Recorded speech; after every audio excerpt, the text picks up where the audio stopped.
કોળી સમાજ હર હંમેશને માટે તમામ સંતો મંતો અને તમામ એવા સમાજને જે સુધારતા હોય ને એ બધાના અમે વંદનીય કરીએ છીએ.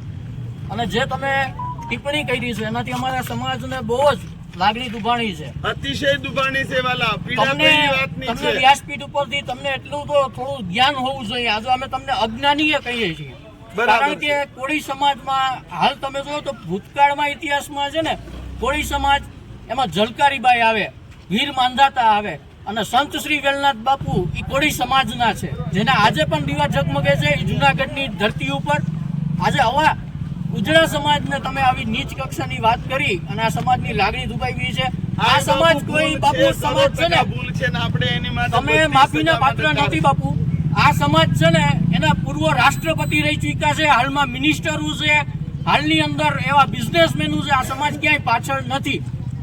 આ સમાજને નીચો ગણી અને જે તમે વ્યાસપીઠ ઉપરથી કીધું છે, આજે અમારા સમાજે મર્યાદા રાખી છે ને એ વ્યાસપીઠની રાખી છે, કાયદાની રાખી છે અને અમારા સમાજના આગેવાનોની, વડીલોની બધાની મર્યાદા રાખી છે અને આ યુવાનો શાંત થઈને બેઠા છે.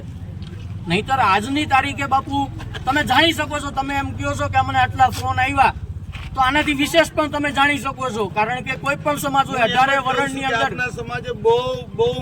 18 વર્ષની અંદર બાપુ ક્યારેય કોળી સમાજે કોઈ અહિંસક કોઈ પગલું ઉપાડ્યું નથી. તો તમારા માટે પણ અમે ન ઉપાડી શકીએ, પણ તમારે હવે કાલે આવતીકાલે અમારા આગેવાનોને અને સમગ્ર ગુજરાતની અંદર એક વિડીયો અને એક લેખિતમાં જાહેર કરવાનું છે. આવતા 5 વર્ષ સુધી હું કોઈ પણ કથાનું કાર્યક્રમ નહીં કરું, હું કોઈ પણ સ્ટેજ ઉપર ક્યાંય પણ હું હાર નહીં ગ્રહણ કરું, કારણ કે તમે એ ભૂલ કરી છે બાપુ.